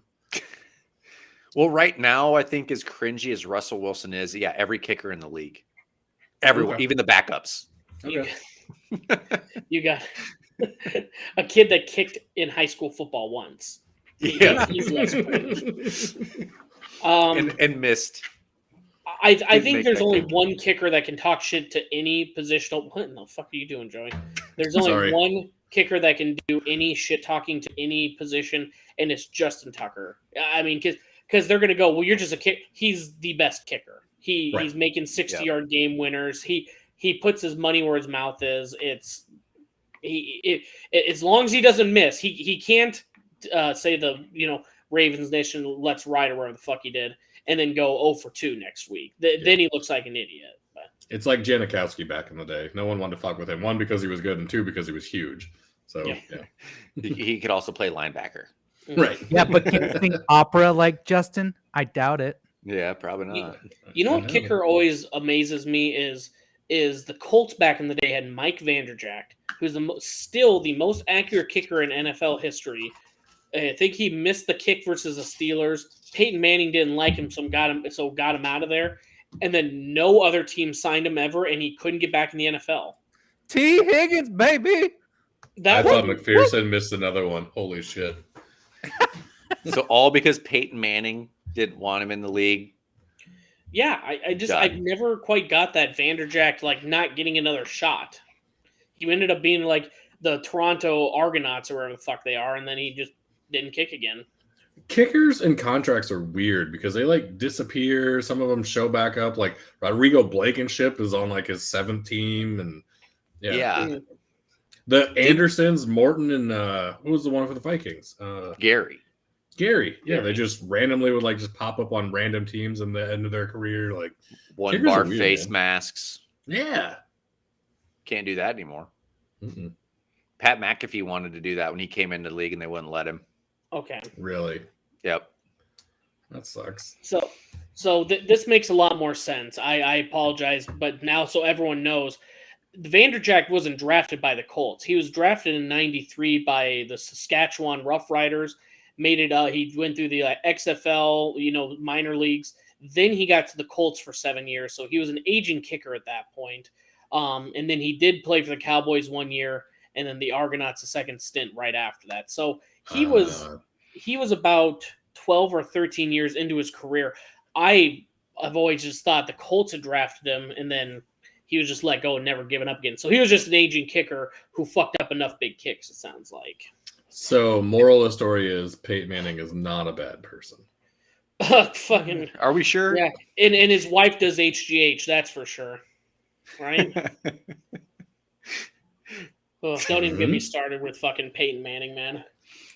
So I think it's kind of cool now that with all the advanced statistics and analytics and stuff in NFL, they can like tell you like how wide the field goal post could have been for that kick to go through. Yeah. And was it on Justin Tucker's game winner that was like 60 something yards? The field goal post could have been half a yard. Yeah, half a yard. So 1.5 feet wide, and the ball would have went through. Wow.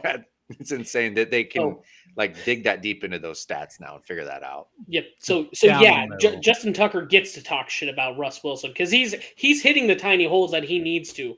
Russ Wilson ain't.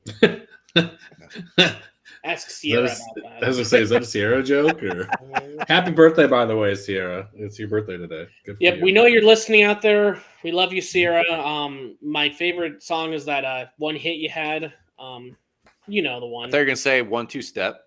Yeah, that's the one I meant. It's Sierra. Isn't that song? Was she on No Scrubs? Is she the C in TLC? Tender Loving Sierra, right? Yep. Yep. Got it. That's it. Mm-hmm. Gotta be.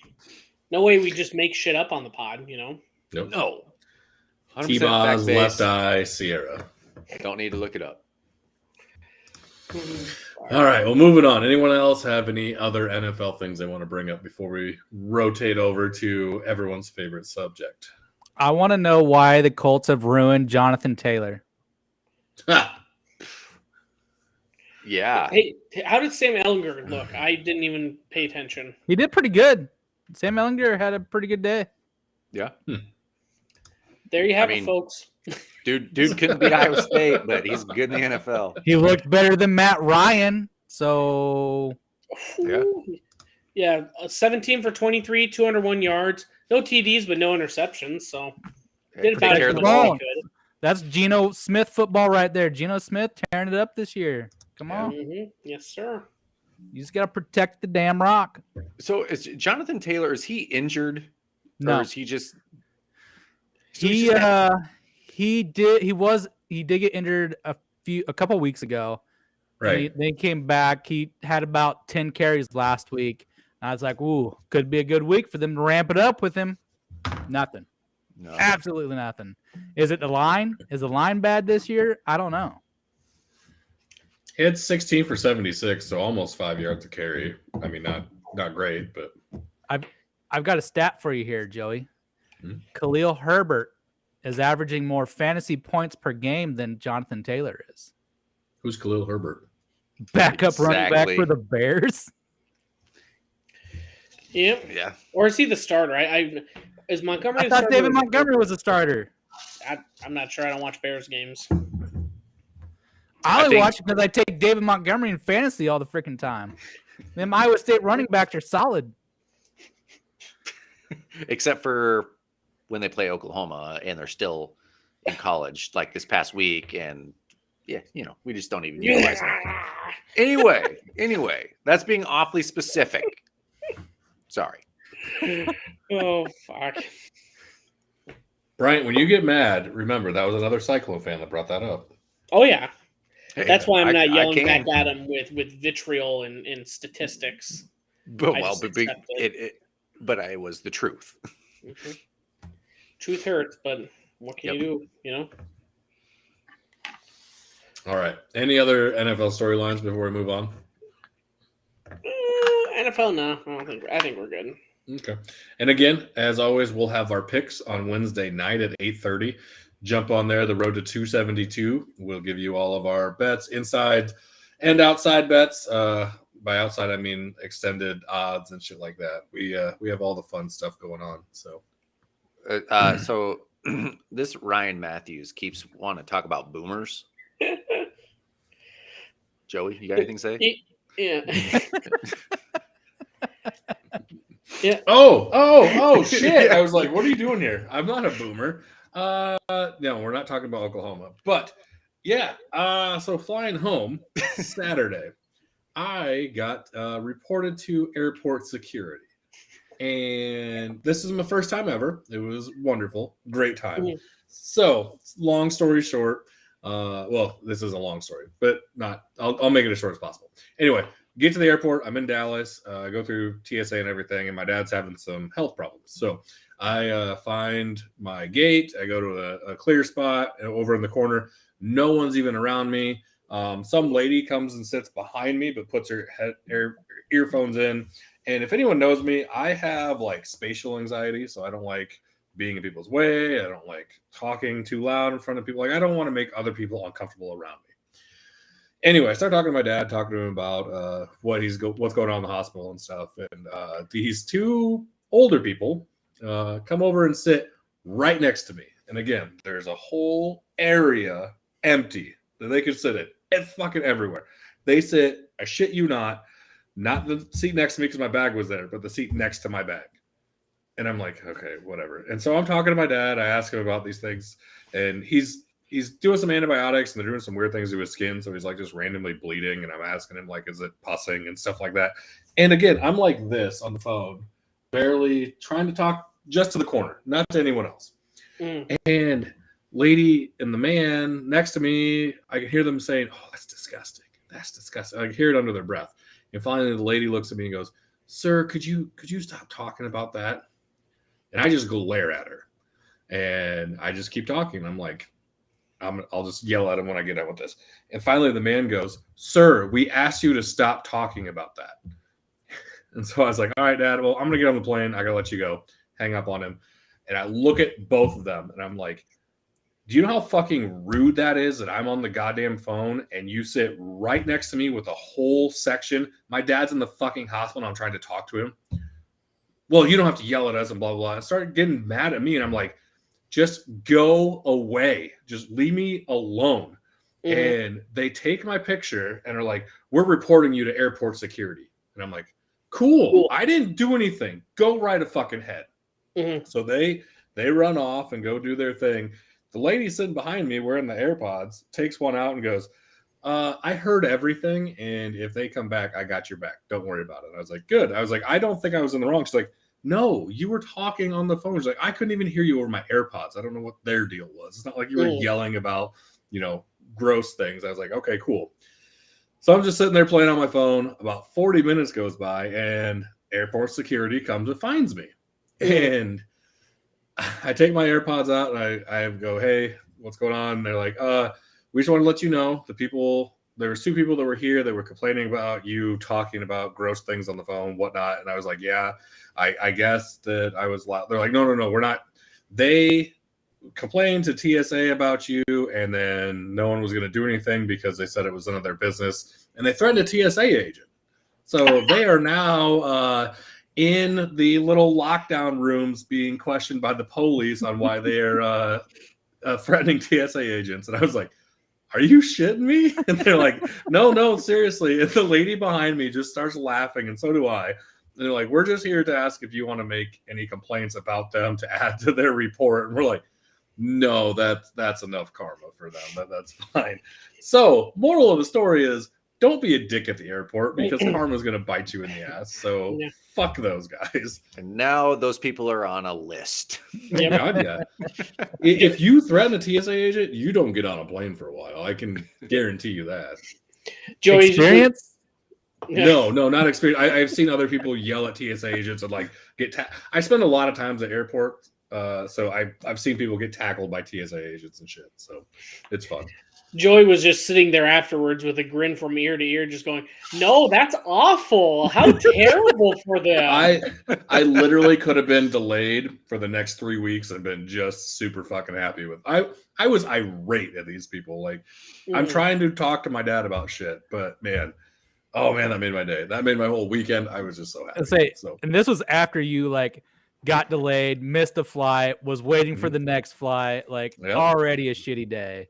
Yep, didn't get to bed till about 3 a.m. and then woke up at 5 to get to the airport, to get there early, get on time, blah, blah, blah. So, yeah, I wasn't having the greatest of days, but wasn't having a shitty day. And then those people started doing their thing. But then it just got better. So it was great. So, yeah, thank you, Trent, for bringing that up. I almost completely forgot about it.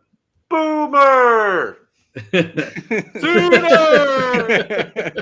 Just to please Ryan Matthews. There you go. Yeah, he's got to imagine having rooting for Blue Blood, having to celebrate a win over the Cyclones. Enjoy it when you're in the floor mat of the SEC. Yeah, there we go. There's a little Sooner again. God damn it! Well, trying to be mad at him. But... I'll play along. I told him 5 years ago. I was like, "You've already seen the peak of Oklahoma football, my friend. It'll be come crashing down. You can't go above Bob Stoops in national championships and winning the conference 20 years straight and never losing to Iowa State or Kansas to, look what Lincoln Riley did. And now look where you're heading. A little downward projection. So Yeah, we might go 3-9 this year, but you're going to be hoping for 3-9 when you're in the SEC. Ooh, yeah. Yeah. Ooh. I don't know if it'll be that bad, but Well, you're going to want to be if it going to ever that. happens, I told you so. Yeah, he's going to be going to that guaranteed rate First Responders Bowl, and he's going to be celebrating that. That's if they get 6 You wins. ever see that meme where it shows Wolverine looking at a picture of someone from the past? It's just going to be him with that picture of Bob Stoops, just reminiscing of the good old days. Hell yes. I take it you know this person, Ryan? Yes, I was at his house watching Oklahoma decimate fucking Iowa State. I heard it all fucking weekend. I don't need to hear it on my podcast. God damn it. I actually had to look up earlier Corey Yeager. I was like, oh God, is this someone Bryant knows? Because they are talking mad shit to me. Okay, they do. So yeah, we're good.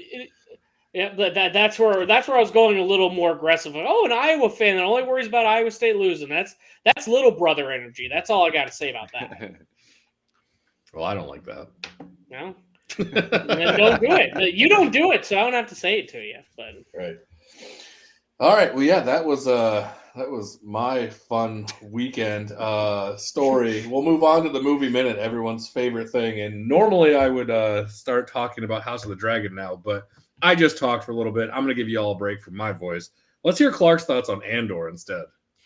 yeah. So Andor, moving on through the seasons, man. We're like rolling through it. I think it was episode 7 or 8. I'm leaning towards 8, so I think we got 4 more to go. Mhm. I'm enjoying it, man. Kind of pushing how this rebellion is being born, seeing how they're treating people, and seeing how Cassian is just dealing with his situation. Like, he went from pulling off this heist, to kind of, he was hired as a mercenary, paid off, pulls off this heist, doesn't really give a shit about what's going on in the rebellion world. And then he's off enjoying his fruit of his labors and just happens to be in the wrong place, wrong time. Freaking people are running away like they just done something down the street, and here he is walking down the boardwalk, gets shit canned. The Empire just turned up the old sentence from whatever his offense was, from like 6 months to 6 years or something ridiculous like that. So he's got time to spend in the clank. Turns out, this episode goes through a lot of his time there in the prison, where it's just a forced labor camp. Like, they've got them manufacturing all these pieces. And so he's learning how to deal with life there. No weapons or anything going on, but all these prisoners, they're treated pretty well. I mean, they're fed enough, but they're on a rigorous schedule. And there's a competition going with production. And if you don't win, or if you come in last, you get fried. So they like literally electrify the floor and electrocute you. So yeah, it's pretty brutal. Seeing how they're treating people, and then kind of seeing how the political side is developing with Moff, to see where that leadership is coming from. I'm enjoying it. I'm having a good time, and there are people hunting Andor, because the whole way this starts with him trying to sell a piece of a Starfinder from the Empire. They've kind of linked it back to him. And so they're trying to track him down. Little do they know he's going by this alias and is currently locked up right now. So kind of curious to see if they figure all that out, leads to a big break, or what goes on there. Shit. Nice. Sounds cool. It's pretty sweet. What would you give a rating so far for the season? I would probably give it at least a 7. Okay. I don't think it's quite as big of a hit as Obi-Wan. I mean, I was waiting for those Darth Vader moments in Obi-Wan, big time. Right. They played off of all the fan service in that series, so that was a big draw there. But I feel like, as far as the down and dirty developing what is going on in the world of Star Wars, like, this one's huge. Like, I love this series right now. Nice. Cool. I keep trying to watch it on my phone. I have it all downloaded on my phone, trying to watch it on flights, and it's usually too fucking early and I'm falling asleep. So I need to actually tomorrow night, that's my plan, is just catch up on Andor now that all my other shows are done. So thus far it's been great lighting. I have not had to turn the brightness up at all. So they do good. Showrunners haven't told you your TV's fucked? Is that what you're telling me? Pretty much. nice. Good. Anyone else watching Andor? Have any comments? I got to get caught up as well before the end of the season. I think Ryan was watching, but he hasn't been here to discuss. So right, we'll have to get his opinion hopefully next week. Nice. Well, speaking of that, and speaking of having to wait a week, I know I am a big House of the Dragons fan, as everyone knows. I missed last week, so I didn't get to give you my opinion on the final episode and then the rest of the season. I'm super pumped to see where this goes. I thought the last episode really summed up everything. There's a couple things that were nitpicky that I didn't like about, how the dragons were interacting and how they lost control. So I'm excited to see how that all gets translated into the beginning of next season and move forward from there. I think Rhaenyra went from like hesitation of like starting a war, thinking things through, to now she lost a child and a dragon and another child, through the bed or through the childbirthing. So I think she's just like, fuck y'all, I'm coming at you. So we will see how that goes. But I'm pumped. I'm pumped about it. Yeah, I agree. I think we talked about it a little bit after the college football pod when we were editing, but I wish there was a little more action, but season 2 is going to kind of go all out now. It felt like they're both penuptial episodes. I was hoping there was one more to get a little bit of taste, but I think it was big enough. I think it was big enough implications to see to see Aemon's big fuck up there with killing Luke, right? Yes. Go ahead. I don't see how season 2 can start off slow.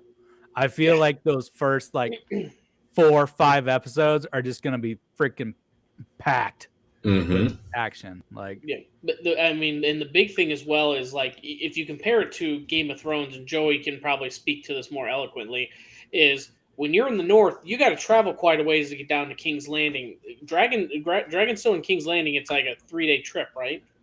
No, Dragonback, it's like 15. It's like a 2-hour sail, basically. Oh, it's a 2-hour sail. Okay.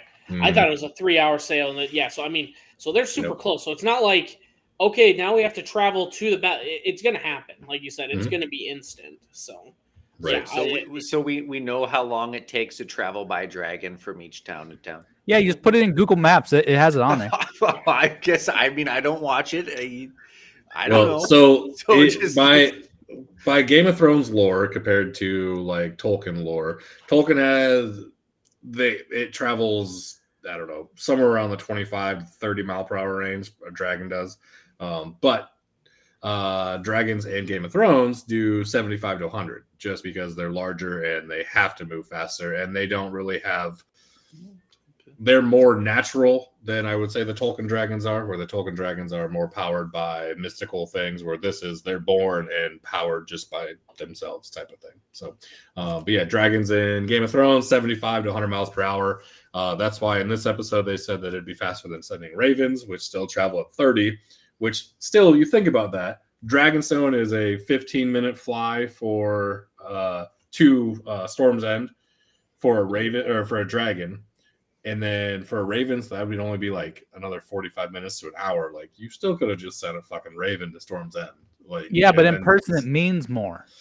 Yeah, but and then also Luke, for not just leaving as soon as he saw Vagar, Vagar's there. Fly back, tell your parents that fucking Vagar is not at King's Landing. Go attack that fucking King's Landing. That's what you should have done. He's like 10 years old. Does he know better at that point? Like, he's there just delivering his mom's message. He knows he's a messenger. He's protected. Mm-hmm.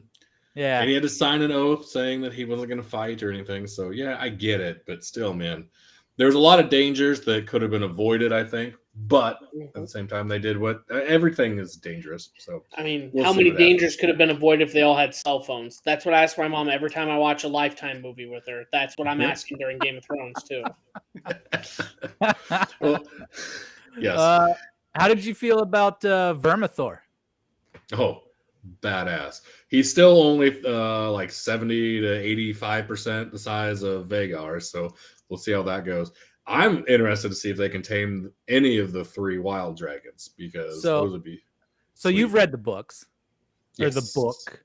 Yes. So Vermithor's last dragon rider was King Jaehaerys, the king before Viserys. Viserys had mounted Balerion the Dread, rode him once, and he was done with dragons. Like, that's it.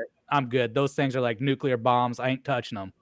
So, and then Balerion died, and now Vagar's the biggest. But Vermithor, and I do believe Quicksilver, who would have been Queen Alysanne, King Jaehaerys' wife, those are the next 2 biggest dragons, and they are riderless. So yeah, that's a big open point. They're kind of leading into season 2. So Damon's trying to calm old Vermithor down and possibly use them.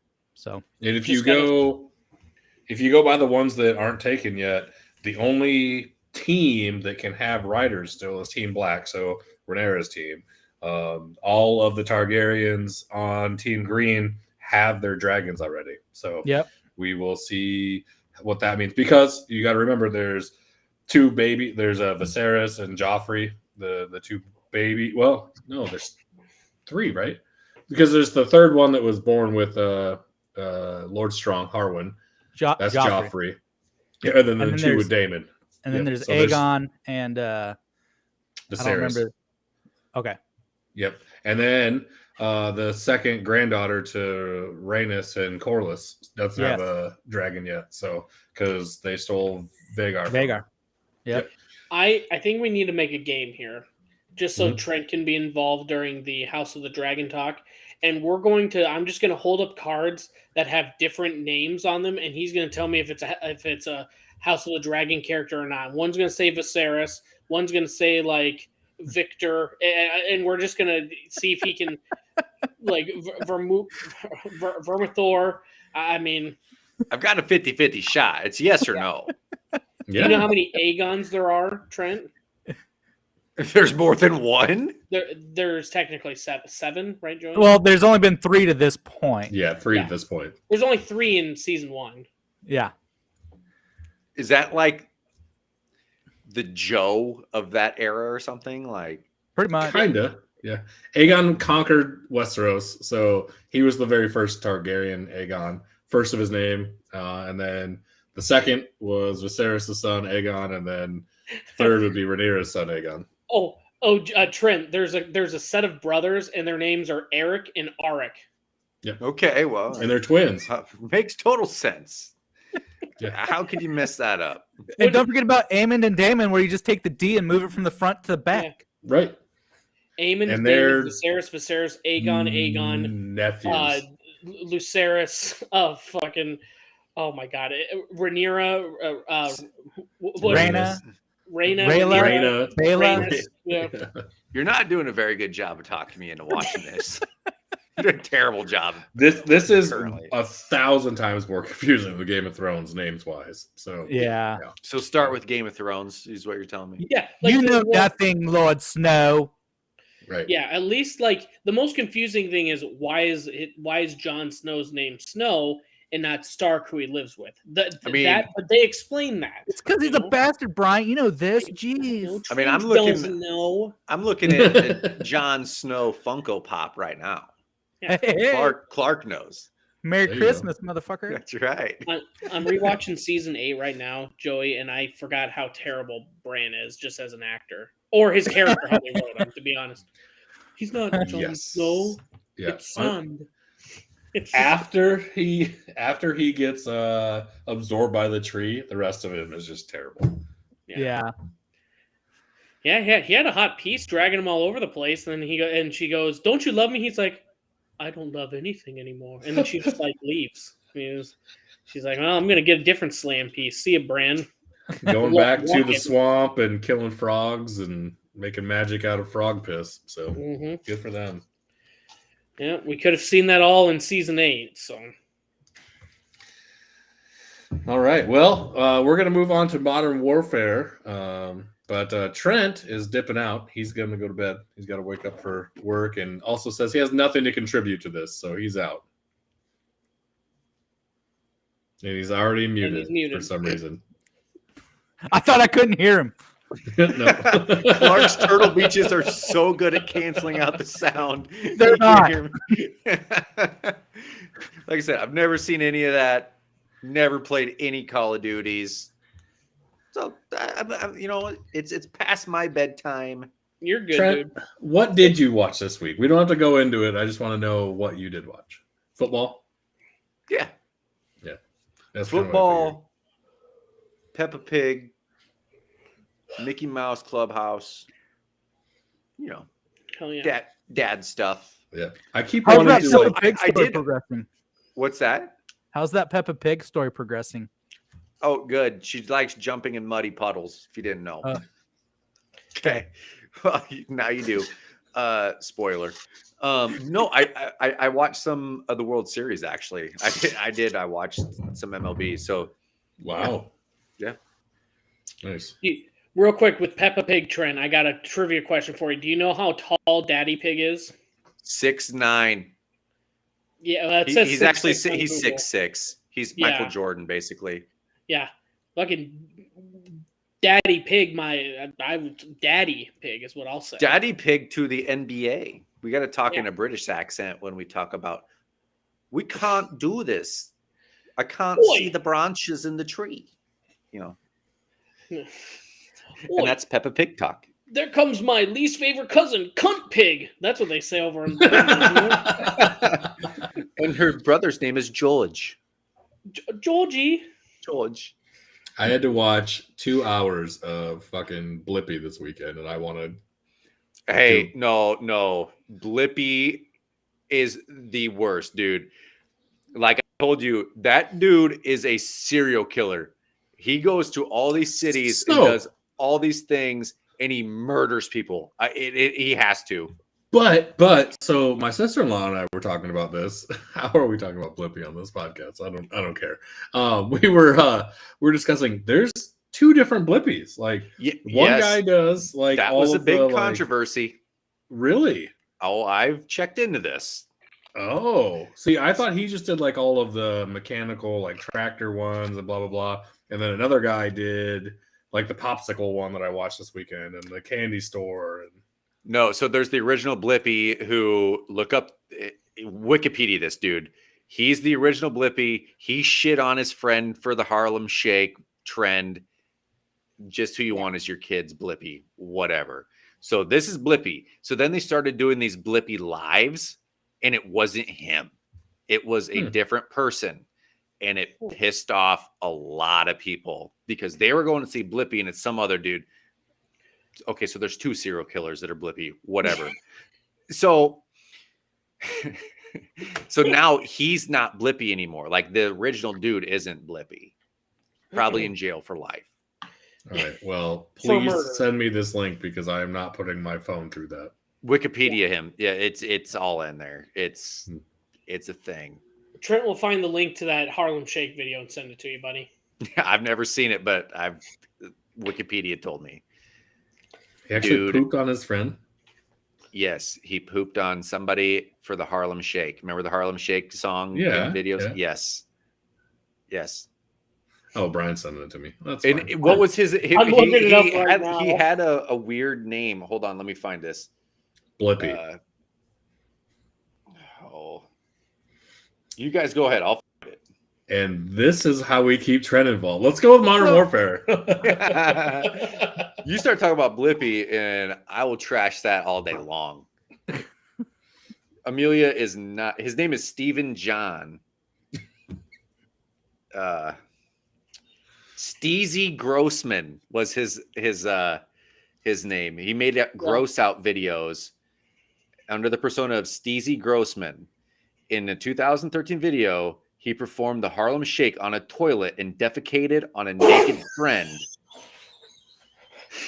When the video was unearthed by BuzzFeed in 2019, John said, "At the time, I thought this sort of thing was funny, but really, it was stupid and tasteless." Oh my god! I just watched it. Oh God. That's Blippy. Oh my god. Dude, I'm telling you, he went to all these different towns and we're gonna do the roller coaster video and the fire truck video, and then I'm gonna go kill this person because I'm a serial killer. And pooped on people. Yes. Oh my god. Brian just watched it. I mean, Andy Reid just watched it. Yeah. So that's there's my there's my movie minute. I'll just send it to the group chat. No, please don't. Please don't. It's Just send you it don't to have me. to watch it. I'm just saying. I forgot how funny it was. Okay. All right. Okay. All right. On that Are you note, leaving? I'm going to bed. All right, see you later. See you Wednesday, Trent. Yeah. Yeah. Okay. I mean, Sweet. got to make my picks and just continue being the king of the road to 272. We need someone to wear that crown. I'm glad it's you, my friend. Heavy is the head that wears the crown. See, you like crowns so much, you should watch Game of Thrones. Mm-hmm. No, I can't figure out all the goddamn names. Just write them down. And he's out. All right, Modern Warfare 2. You two jump into this. Clark, you start. Classic opening weekend for multiplayer. Stability issues. So I do believe Bryant and I did not play Thursday night. I was like, it's going to be opening night. It's going to be a pain in the ass trying to get into a game. So I just fell asleep early on Thursday, got well rested. And then Friday night, I jumped in a game. First one was with you, Bryant. And we played a couple matches. Mm-hmm. I thought it was going good. Had that old M4 working, just slaying. I was out there tearing it up. Skill-based matchmaking got nothing on me. So it does on me. I wasn't doing great. It's because you were in my chair, bud. Well, I agree. But yeah, then we go to add a guy, trying to get one of your buddies in with us, and spent the rest of the evening like trying to get it to hold us 3 in a lobby without dropping somebody. Or the game crashing. Exactly. Like if it wasn't just dropping you from the game, it was going straight to the dashboard on the Xbox. Like pain in the butt on Friday. But I did play with 3 yesterday. So they apparently got that ironed out over the weekend. Another side note was whenever we were trying to get connected, PC and Xbox, there is no turnoff for the crossplay. So PC and Xbox always going to be intermingled. Then PlayStation hosers who don't think they're good enough to compete can turn it off to where they only play with other PlayStation homos, or losers or weirdos or hosers, whatever. So they don't like mixing it up. They got to stay with each other. So I think a few things on this one. One, it is a brand new game. There's going to be bugs because you can't, even with the beta, you can't simulate the new release of the full game no matter what you do. So there's going to be those problems that we had. But there's a few things that first off, I'm going to be addicted to it. I can already tell you that right now. I played for about 2.5 hours earlier today. I love the grind of Call of Duty with the different guns and stuff. But there's a few things with that. One, they did get fixed with the party issues, but there's also issues now with cross-platform comms. I had a buddy that was on PlayStation earlier. I couldn't hear him at all. He could hear me. So there's still some stuff between that. Now, with Xbox, me and a couple buddies, we have someone who plays PC and Xbox, so we're cross-platform. We connected on Discord, which is now connected in your Xbox chat, so you can have a call going. So it's similar to just the Xbox Party, but I think it's a little easier to connect, especially with the issues you're already having with Modern Warfare. It kind of it was a little clearer, but a couple things with the actual gameplay. I get the point of wanting to use different weapons to unlock different attachments, but I don't, to like unlock the MP5, which is usually the starter submachine gun in most Call of Duty. Same thing with like the M4. you have to use like 3 different weapons and grind them over halfway up just to unlock a submachine gun. That is a fan favorite. There's also, I do understand the as best I can.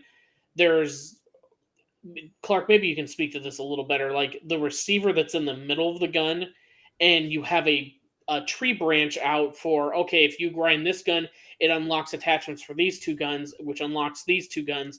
And you can get all of the attachments and mix and match between the guns. But there is a lot of, I mean, no shock, but yeah, there's a lot of work they have to put in to grind some of these guns. And also, I don't know, I don't get for a casual gamer like us, again, we're not streaming for 12 hours a day trying to make it on Twitch. You know, we're trying to casually play for 2 to 3 hours. I'm having to look up tutorials on how to unlock camos, you know? So it is very confusing. It is different than what anything they've put out there before as far as weapon unlocking and the way that they did tweak the camos. So most of these weapons, they've kind of taken it in tiers, Bryant. So those camos, they present 4 challenges for you at first for each gun. So those are the gold level camos. So you complete those 4 things, and then you unlock gold tier. And then you get 4 more challenges. And you complete those, and you unlock platinum. And then you can deal with the platinum tier, and again, it goes to like, I don't remember what the other one. It's not. I think it's like Platonic and then Orion. Yeah, Orion's the final one. So Orion's the new top camo there is, whereas back in my day it was always the gold gun. But you know, I didn't play the last handful of duties as much as I did the old Modern Warfare and Modern Warfare 2. So so it's taken a bit of looking as far as seeing how that works.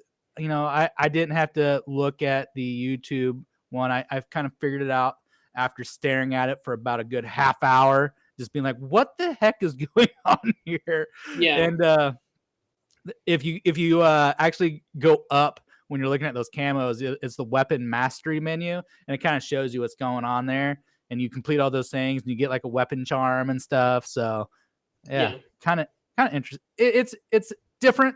I don't hate it. You know, I can deal with it for this game.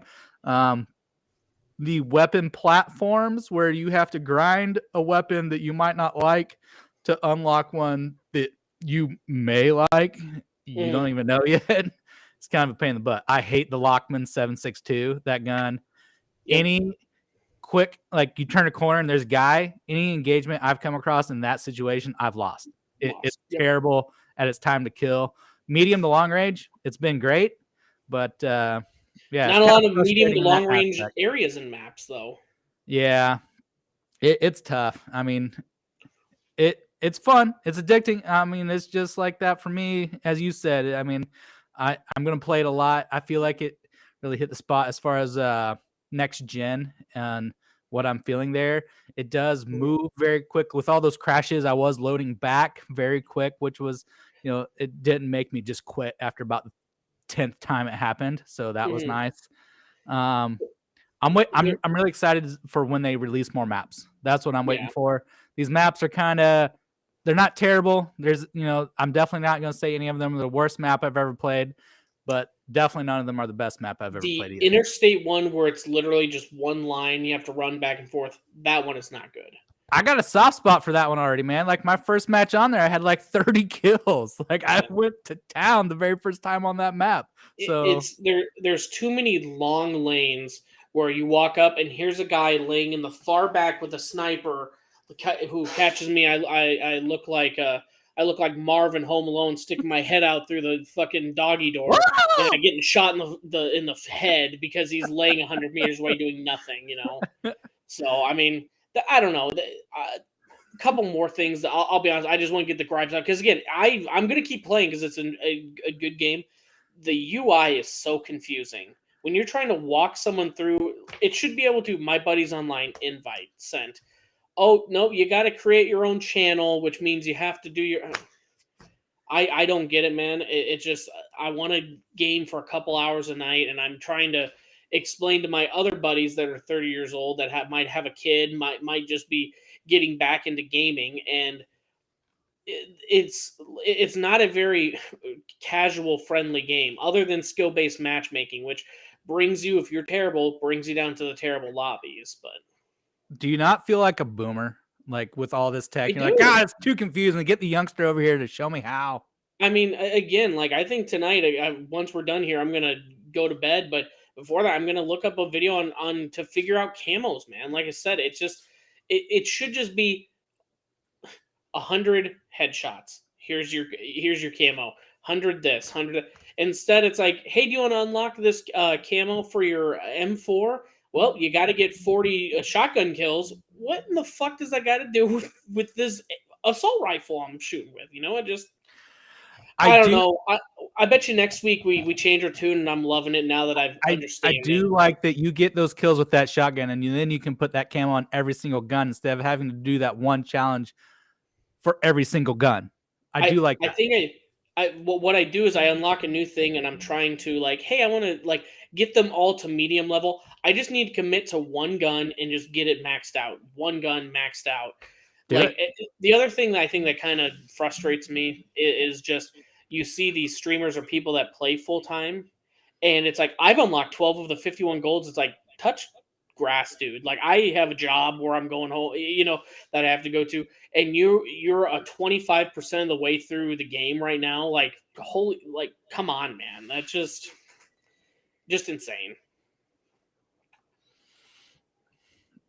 Well, we're gonna wrap this up, and I'm gonna go play some more right now. So yeah.